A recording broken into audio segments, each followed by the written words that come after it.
Familiar story of Beauty and the Beast, but did you know it was inspired by a real person? Behind the tale lies a truth that most people have never heard. A fairy's desire to become queen, her obsession with avenging the king who rejected her, and at the center of it all, the story of a boy and a girl. Now the real story begins.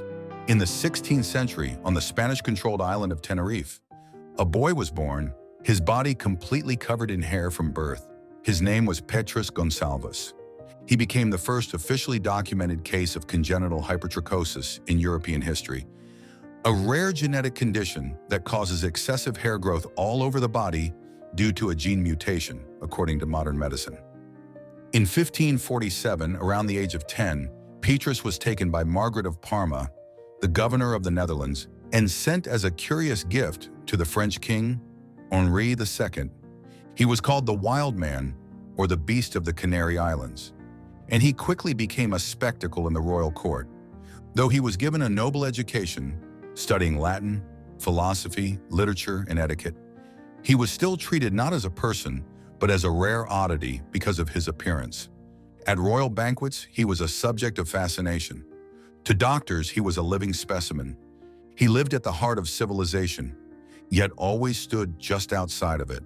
Nearly 200 years later, in 1740, a French aristocratic writer named Gabrielle-Suzanne de Villeneuve published a novel titled Beauty and the Beast.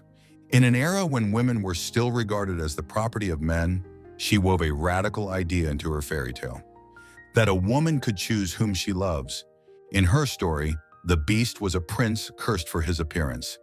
Despite his intelligence and refinement, and Beauty wasn't just a pretty girl, she was thoughtful, educated, and capable of making her own choices.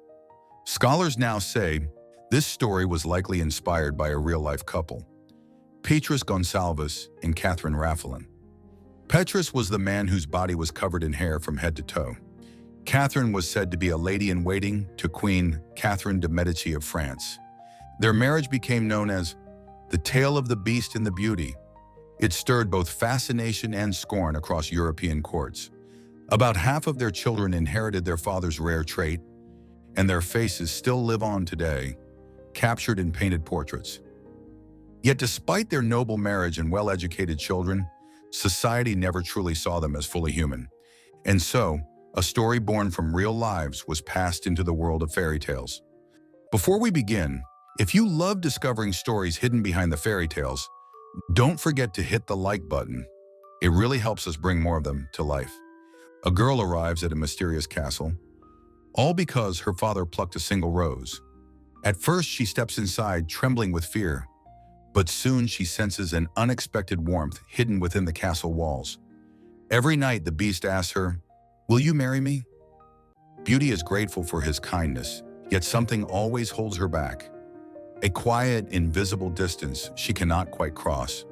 He is gentle at every meal, asks after her well-being every day, and never once tries to force her. Still, someone else lives in her heart.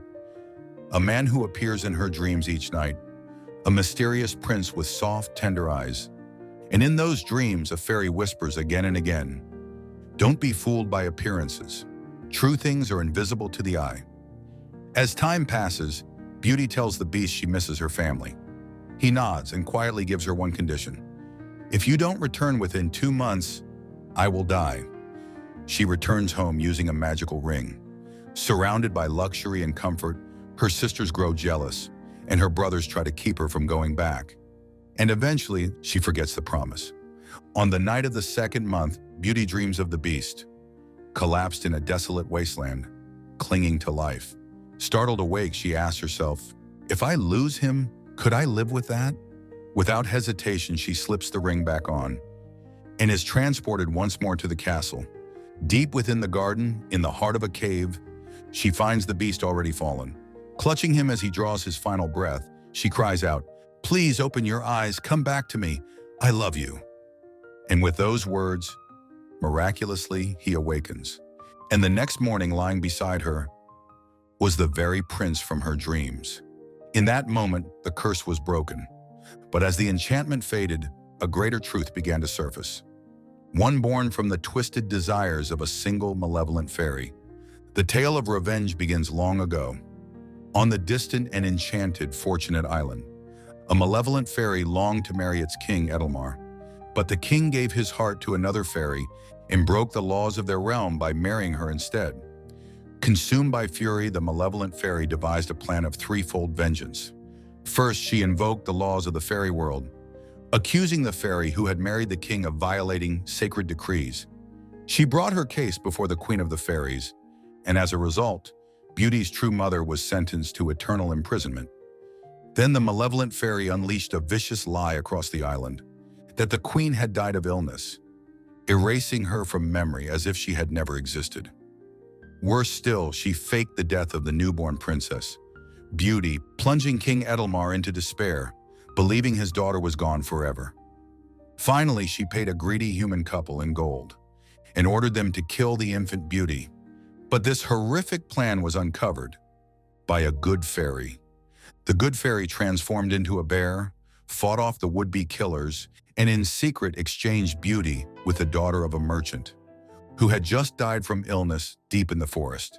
And so, the princess was raised as the merchant's child, never knowing her true royal bloodline.